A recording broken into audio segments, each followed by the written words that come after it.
Welcome to the Simplify Your Life podcast. It's Coach Simona, and I'm glad you decided to tune in.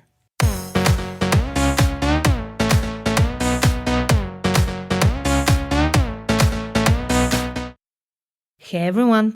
In today's podcast episode, we're going to talk about how to overcome insecurity in a relationship. And I'm going to share with you 7 tips on how to stop feeling insecure. If you're new here, welcome. I'm Simona, certified life coach and author of the book 111 Ways to Simplify Your Life. I make weekly podcast episodes on personal development, so if that's something that you're interested in, make sure to subscribe. Now, before we get into my 7 tips on how to overcome insecurity in a relationship, I want to spend a few minutes talking about the most common reasons for feeling insecure. Where does relationship insecurity actually come from?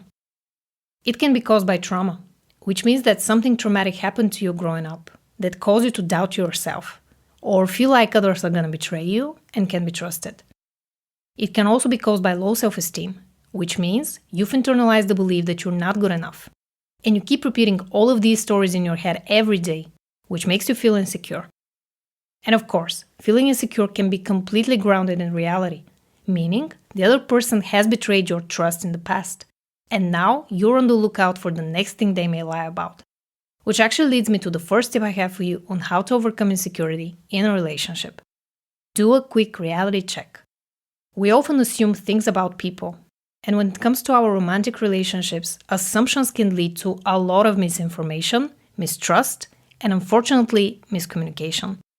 If you have doubts about your relationship, you need to ask yourself one simple question. Is this a fact? When we feel insecure in a relationship, we may feel like no matter what we do, we'll never be good enough.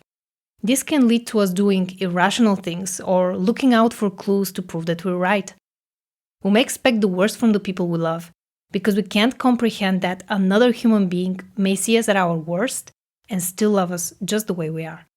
So by asking yourself this question, is this a fact? About whatever thought or assumption you may have, you will get out of your head and do a quick reality check. Your subconscious mind is programmed to look for patterns. So if you keep focusing on the negative traits you have or on the things that are missing in your relationship, you will keep finding evidence to support these statements. What I want you to do is take a good look at the situation, separate yourself from it, see it from a third-person perspective, and objectively assess what's really going on. Do you have any reason to doubt the strength of your relationship? Journal on the question, is this a fact, for a few minutes and see what comes up. Then, move on to step number 2, which is to overcome jealousy. If you're not struggling with jealousy, you can skip this one and move on to the next tip. But chances are your relationship insecurity often manifests as jealousy, even if you don't openly share it with your partner. So let's talk about jealousy. Where does it come from and what can you do about it? Jealousy is the emotion you feel when you fear that you might be replaced by someone else in your romantic relationship.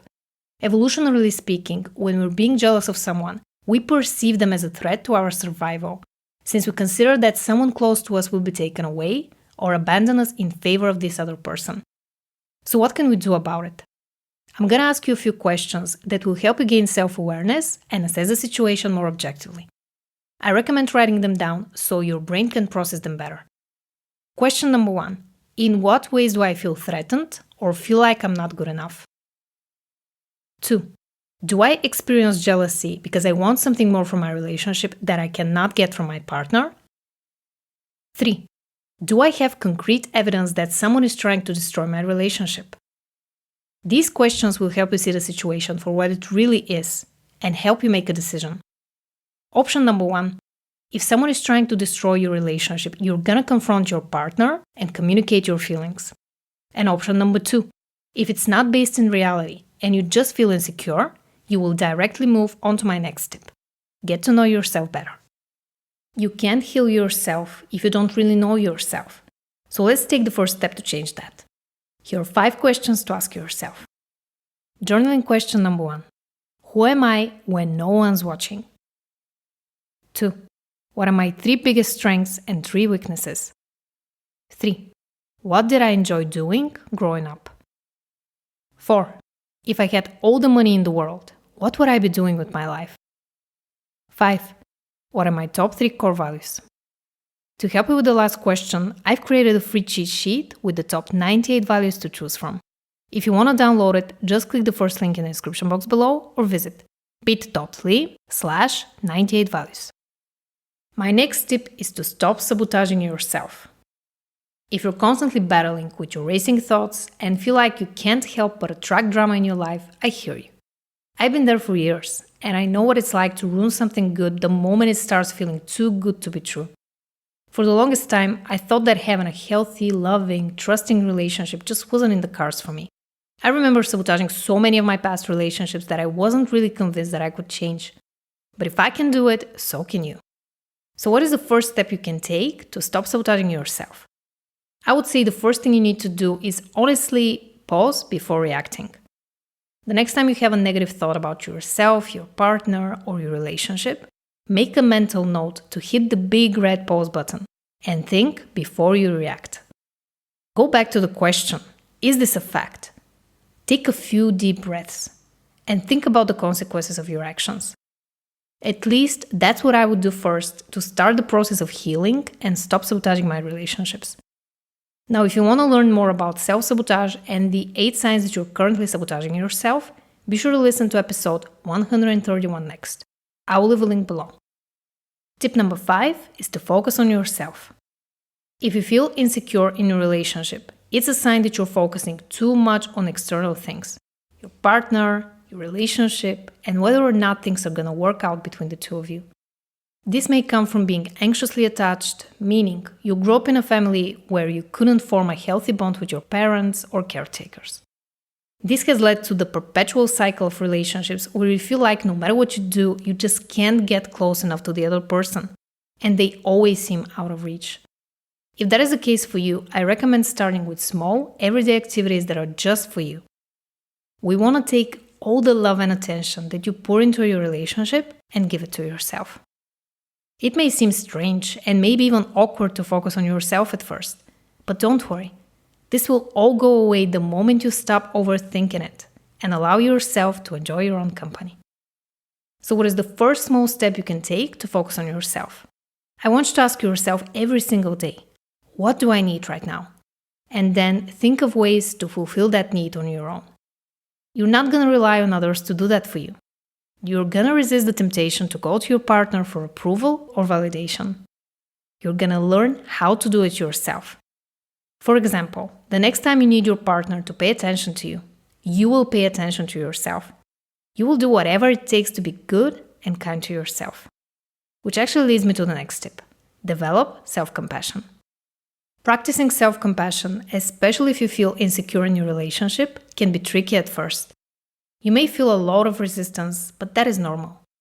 You need to become your number one priority and strengthen the relationship you have with yourself first, before you can work on improving the state of your relationship with another person. So what can you do to start practicing self-compassion? Allow yourself to think, feel, and express yourself authentically without judging yourself. We all have things we don't like about ourselves, or we try to run away from our feelings, because sometimes they become too much for us. But the truth is that you can only run away to a certain point, and sooner or later your feelings are going to catch up with you, and you will have to deal with them. So why not start now? Facing your feelings might look like spending a few minutes with yourself journaling about the things that are bothering you, or sitting in silence and letting them come to the surface. It might also look like curling up on the sofa and crying for an hour. The important element of self-compassion is to let yourself feel however you want to feel without judging yourself. Instead of suppressing your anger, express it in a healthy way. Instead of running away from your anxious thoughts, admit that they actually bother you and address the reason why. Self-compassion sounds like yet another boring task that you need to put on your to-do list, but it's not. It's about honoring yourself, being kind and loving, no matter what you're going through, and most importantly, being unapologetically you. Which leads me to the next tip. Work on improving your self-esteem. Notice that I'm not saying improve your self-esteem. I believe that building self-confidence is an ongoing process and it doesn't happen overnight. It's something you consciously choose from the moment you wake up to the moment you go to sleep. If you want to overcome insecurity in a relationship, you need to become secure in yourself first. So what is the fastest way to improve your self-esteem? Pay attention to the negative thoughts you have on a daily basis and detach yourself from them. Before you can even begin to speak kindly to yourself and believe in your strengths and abilities, you must first stop believing the endless monologue in your head. Your inner critic is the internalized voice of a parent, caretaker, or teacher. Someone who criticized you growing up. It's not you. So I want you to consciously pay attention to your thoughts, but not let them define you. They're just thoughts, nothing more. And if you want to learn more on how to build self-confidence as a woman, be sure to watch my video on that topic by simply visiting youtube.com/Coach Simona. I also have a bonus tip for you. Stop overanalyzing. Our insecurities often stem from spending too much time in our heads and not enough time actually being part of the relationship. When was the last time you spent an entire hour with your partner just hanging out, without your phones, Netflix, or running off to the next errand?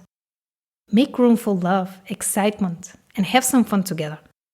Instead of focusing on the problems you have and all the things that could possibly go wrong, focus on the present moment.